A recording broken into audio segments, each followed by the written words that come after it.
Em 1767, o rei Carlos III da Espanha expulsou os jesuítas do Chile, temendo que os jesuítas lhe roubassem o reino. E dentre os jesuítas expulsos estava um padre de origem judaica, o padre Manuel Lacunza, o qual foi para a Itália em 1768 e publicou na Espanha, em 1811, o livro A Vinda do Messias em Glória e Majestade. Anos mais tarde, em 1827, o ministro presbiteriano, o escocês Edward Irving, traduziu e publicou as ideias de Lacunza na língua inglesa. Após essa publicação, em 1830, Irving foi expulso do presbitério em Londres, tendo sido acusado de heresia e criando assim uma nova igreja, a Igreja Católica Apostólica Carismática. Irving tinha como membro de sua igreja Margaret MacDonald, uma jovem neófita de apenas 15 anos de idade, a qual, depois de tanto ouvir os discursos de Lacunza e de Irving, teve diversos sonhos, nos quais se diziam que Jesus voltaria em 2 vezes, depois haveria o milênio e não haveria tribulação para o povo de Deus, como os cristãos atuais diziam.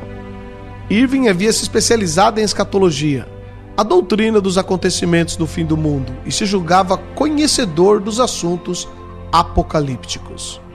Irving então juntou tudo isso e divulgou esses ensinos no jornal O Relógio Matutino. Nessa mesma época apareceu William Miller, fundador das doutrinas adventistas, o qual previu que o retorno de Jesus se daria entre 1843 a 1844.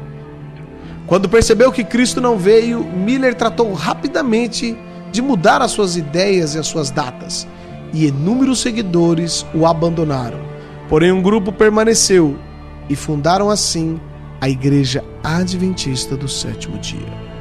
Tempos depois, em 1859, um maçom, John Nelson Darby, estudante de direito, pregador anglo-irlandês, organizou as ideias do padre jesuíta Lacunza, de Irving, de Margaret MacDonald. Darby ensinou que a igreja seria arrebatada antes da grande tribulação, que para ele duraria 7 anos. E Darby também reinterpretou a Bíblia, criando as doutrinas dispensacionalistas. Os ensinos de Darby foram amplamente disseminados ao redor do mundo quando um pseudo-advogado maçom norte-americano chamado Cyril Scofield publicou a Bíblia de Estudo Scofield.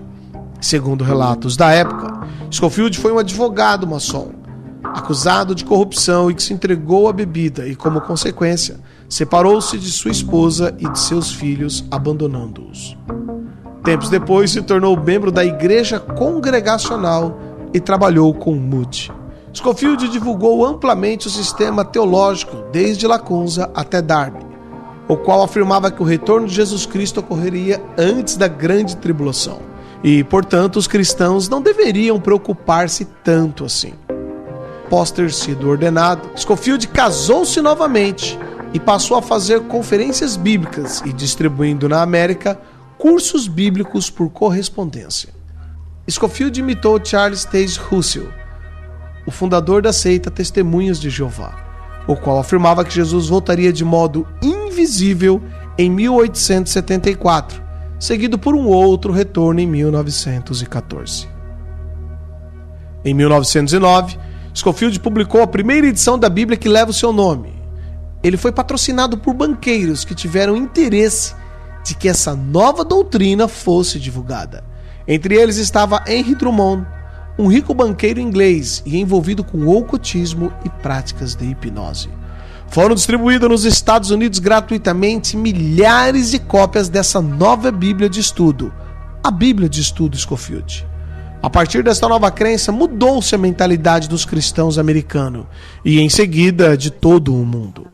A maior parte dos cristãos passaram a crer que não mais passarão pela grande tribulação e, se não forem arrebatados na primeira vinda de Cristo, poderão ser na segunda vinda.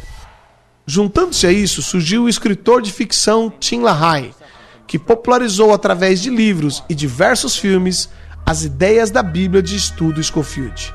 E Tim LaHaye lançou também a sua própria Bíblia, a Bíblia de Estudos Tim LaHaye.